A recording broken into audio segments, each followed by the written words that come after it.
നമ്മുടെ പ്രധാനമന്ത്രി G7 ഉച്ചകോടിയിൽ പങ്കെടുക്കാനായി കാനഡയിൽ പോകുന്ന വഴിക്ക് സൈപ്രസ് സന്ദർശിച്ചത് വലിയ വാർത്തയായല്ലോ. ഇന്ത്യൻ രാഷ്ട്രീയത്തിൽ തൻ്റേതായ ഒരു ഇടം കണ്ടെത്തിയ പ്രധാനമന്ത്രി മോദിക്ക് ഇന്ന് ലോകരാജ്യങ്ങൾക്കിടയിൽ ലഭിക്കുന്ന അംഗീകാരം എടുത്തു പറയേണ്ട ഒന്നാണ്.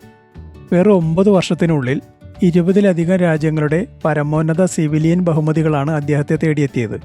ഇതിൽ ഏറ്റവും അവസാനത്തേത് കഴിഞ്ഞ ദിവസം സൈപ്രസ് നൽകിയ grand collar of the order of Makarios III എന്ന ബഹുമതിയാണ്.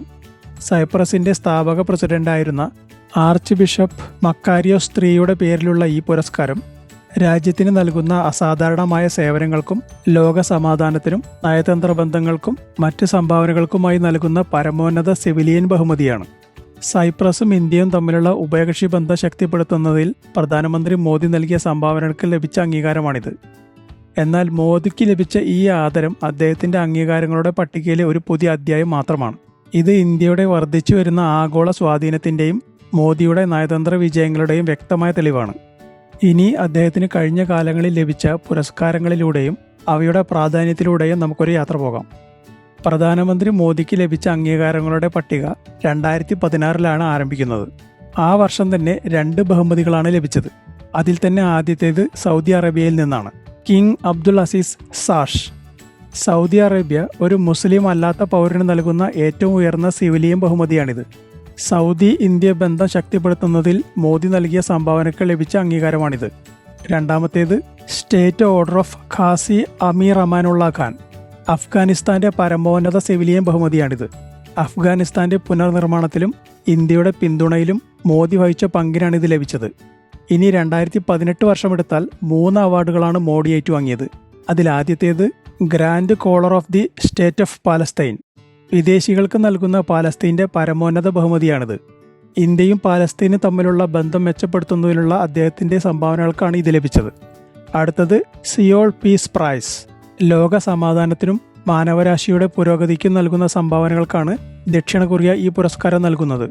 മോഡിയുടെ സാമ്പത്തിക നയങ്ങൾക്കും ലോക സമാധാനത്തിനായുള്ള കാഴ്ചപ്പാടുകൾക്കും ഇത് ലഭിച്ചു. ആ വർഷത്തെ തന്നെ 3ാമത്തേത് ചാമ്പ്യൻസ് ഓഫ് ദി എർത്ത് അവാർഡാണ്.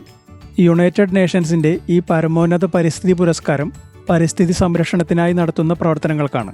അന്താരാഷ്ട്ര സൗരോർജ്ജ സഖ്യത്തിന് നേതൃത്വം നൽകിയതും പരിസ്ഥിതി സംരക്ഷണത്തിനുള്ള അദ്ദേഹത്തിന്റെ പ്രതിബദ്ധതയ്ക്കുമാണ് ഇത് ലഭിച്ചത്. 2019 മുതൽ മോദിക്ക് ലഭിച്ച പുരസ്കാരങ്ങളുടെ എണ്ണം ക്രമാതീതമായി വർദ്ധിച്ചു. ഇത് ഇന്ത്യയുടെ വർദ്ധിച്ചു വരുന്ന ആഗോള നയതന്ത്ര ശക്തിയുടെ തെളിവാണ്. 2019 മാത്രം 4 അന്താരാഷ്ട്ര ബഹുമതികളാണ് അദ്ദേഹത്തിന് ലഭിച്ചത്. അതിൽ തന്നെ ആദ്യത്തേത് ഓർഡർ ഓഫ് ദി സയ്യിദ് ആണ്. UAE പരമോന്നത സിവിലിയൻ ബഹുമതിയാണിത്. UAE ഇന്ത്യ ബന്ധം ശക്തിപ്പെടുത്തുന്നതിൽ മോദി വഹിച്ച പങ്കിന് ലഭിച്ച അംഗീകാരമാണിത്. രണ്ടാമത്തേത് order of saint Andrew the apostle. Russian ഫെഡറേഷന്റെ ഏറ്റവും ഉയർന്ന സിവിലിയൻ ബഹുമതിയാണിത്. ഇന്ത്യയും റഷ്യയും തമ്മിലുള്ള തന്ത്രപ്രധാനമായ പങ്കാളിത്തം വർദ്ധിപ്പിക്കുന്നതിൽ അദ്ദേഹത്തിന്റെ അസാധാരണമായ സംഭാവനകൾക്കാണ് ഈ അവാർഡ് ലഭിച്ചത്. ഇനി 3ാമത്തേത് order of the distinguished rule of Nishan Izzuddeen. മാലദ്വീപിന്റെ പരമോന്നത സിവിലിയൻ ബഹുമതിയായ ഇത് ഇന്ത്യയും മാലദ്വീപും തമ്മിലുള്ള സൗഹൃദബന്ധം ശക്തിപ്പെടുത്തിയതിനാണ് ഇത് നൽകിയത്. 2019 4ാമത്തെ award king Hamad order of the renaissance. ബഹ്റൈൻ്റെ പ്രധാന സിവിലിയൻ ഓർഡറാണിത്. ബഹ്റൈനുമായുള്ള ഇന്ത്യയുടെ ബന്ധം ശക്തിപ്പെടുത്തുന്നതിൽ മോഡിക്ക് ലഭിച്ച അംഗീകാരമാണിത്. 2020 അമേരിക്കയുടെ വിശിഷ്ട സൈനിക സിവിലിയൻ ബഹുമതിയായ ലെജിയൻ ഓഫ് മെറിറ്റാണ് അദ്ദേഹത്തിന് ലഭിച്ചത്. ഇരു രാജ്യങ്ങളും തമ്മിലുള്ള തന്ത്രപ്രധാനമായ പങ്കാളിത്തം ശക്തിപ്പെടുത്തുന്നതിൽ മോഡി വഹിച്ച പങ്കിനാണ് ഇത് നൽകിയത്. 2021 ഭൂട്ടാന്റെ പരമോന്നത സിവിലിയൻ ബഹുമതിയായ order of the Druk Gyalpo ലഭിച്ചു. ഭൂട്ടാനുമായുള്ള ഇന്ത്യയുടെ സൗഹൃദ ബന്ധം ശക്തിപ്പെടുത്തുന്നതിലും രാജ്യത്തിന്റെ പുരോഗതിയിലുള്ള സംഭാവനകൾക്കുമാണ് ഇത് ലഭിച്ചത്. ഇനി കഴിഞ്ഞ 2 വർഷങ്ങളിലെ കണക്കെടുത്താൽ മോദിക്ക് നിരവധി അന്താരാഷ്ട്ര ബഹുമതികളാണ് ലഭിച്ചത്. ഇത് ആഗോളതലത്തിൽ അദ്ദേഹത്തിന്റെ പ്രാധാന്യം എത്രത്തോളം വർദ്ധിച്ചു എന്നതിന്റെ തെളിവാണ്. ഇതിൽ തന്നെ 2023 5 ബഹുമതികളാണ് ലഭിച്ചത്. അതിൽ ആദ്യത്തേത് grand companion of the order of Logohu. Papua New ഗിനിയുടെ ഏറ്റവും വലിയ സിവിലിയൻ പുരസ്കാരമാണിത്. രണ്ടാമത്തേത് companion of the order of Fiji. Fiji എന്ന കൊച്ചു രാജ്യം ഒരു വിദേശിക്ക് നൽകുന്ന ഏറ്റവും ഉയർന്ന ബഹുമതിയാണിത്. 3ാമത്തേത് ഓർഡർ ഓഫ് ദി നൈൽ. ഈജിപ്തിന്റെ ഏറ്റവും ഉയർന്ന സംസ്ഥാന ബഹുമതിയാണിത്. 4ാമത്തേത് grand cross of the legion of honour. ഫ്രാൻസിന്റെ ഏറ്റവും ഉയർന്ന സിവിലിയൻ സൈനിക ബഹുമതിയാണിത്. 5ാമത്തേത് grand cross of the order of honour, ഗ്രീസിൻ്റെ പരമോന്നത സിവിലിയൻ ബഹുമതിയാണിത്. ഇനി കഴിഞ്ഞ വർഷത്തെ, അതായത് 2024 കണക്കെടുത്താൽ ആ ലിസ്റ്റിലും 6 കാണാം. അതിലാദ്യത്തേത് grand commander of the order of the Niger, നൈജീരിയയുടെ 2ാമത്തെ ഉയർന്ന ദേശീയ ബഹുമതിയാണിത്. അടുത്തത് ഓർഡർ ഓഫ് എക്സലൻസ്, ഗയാനയുടെ പരമോന്നത സിവിലിയൻ പുരസ്കാരമാണിത്. 3ാമത്തേത് ഡൊമിനിക്ക അവാർഡ് ഓഫ് ഹോണർ, ഡൊമിനിക്കയുടെ ദേശീയ ബഹുമതി. 4ാമത്തേത് honorary order of freedom of Barbados, ഒരു വിദേശ പ്രമുഖന് ബാർബഡോസ് നൽകുന്ന ഏറ്റവും ഉയർന്ന ബഹുമതിയാണിത്. 5ാമത്തേത് order of Mubarak al Kabeer, കുവൈറ്റിൻ്റെ പരമോന്നത സിവിലിയൻ പുരസ്കാരമാണിത്. അവസാനത്തേത് റഷ്യയുടെ പരമോന്നത സിവിലിയൻ ബഹുമതിയായ order of saint Andrew the apostle. ഇതേ പുരസ്കാരം 2019 ലഭിച്ചിരുന്നു.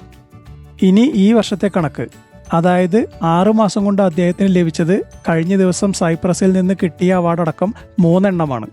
ഇക്കഴിഞ്ഞ മാർച്ചിൽ മൗറീഷ്യസിൻ്റെ ഏറ്റവും ഉയർന്ന സിവിലിയൻ ബഹുമതിയായ grand commander of the order of the star and key of the Indian ഓഷ്യനും ഏപ്രിലിൽ ശ്രീലങ്ക വിദേശ നേതാക്കൾക്ക് നൽകുന്ന ഏറ്റവും ഉയർന്ന പുരസ്കാരമായ ശ്രീലങ്ക മിത്ര വിഭൂഷണയും ഉൾപ്പെടുന്നു.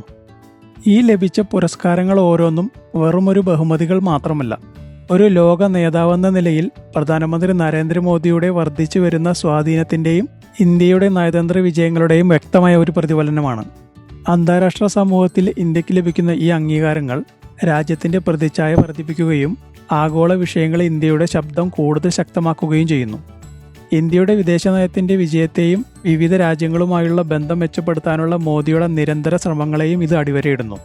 ഈ പുരസ്കാരങ്ങളൊക്കെ തന്നെയും ഇന്ത്യയെ ലോകവേദിയിൽ കൂടുതൽ ഉയരങ്ങളിൽ എത്തിക്കാൻ സഹായിക്കും. കൂടാതെ മറ്റു രാജ്യങ്ങളുമായുള്ള സാമ്പത്തികവും തന്ത്രപ്രധാനവുമായ ബന്ധങ്ങൾ മെച്ചപ്പെടുത്തുന്നതിന് ഒരു പ്രചോദനമാകുകയും ചെയ്യും. ഇത് ഇന്ത്യയുടെ വർദ്ധിച്ചു വരുന്ന ആഗോള സ്വാധീനത്തെയും ലോകവേദിയിൽ ഒരു പ്രധാന ശക്തിയായി ഇന്ത്യ ഉയർന്നു വരുന്നതിനെയും സൂചിപ്പിക്കുന്നു. ഇനി ഇതേക്കുറിച്ചുള്ള നിങ്ങളുടെ അഭിപ്രായങ്ങൾ കമൻറ്റായി രേഖപ്പെടുത്തൂ.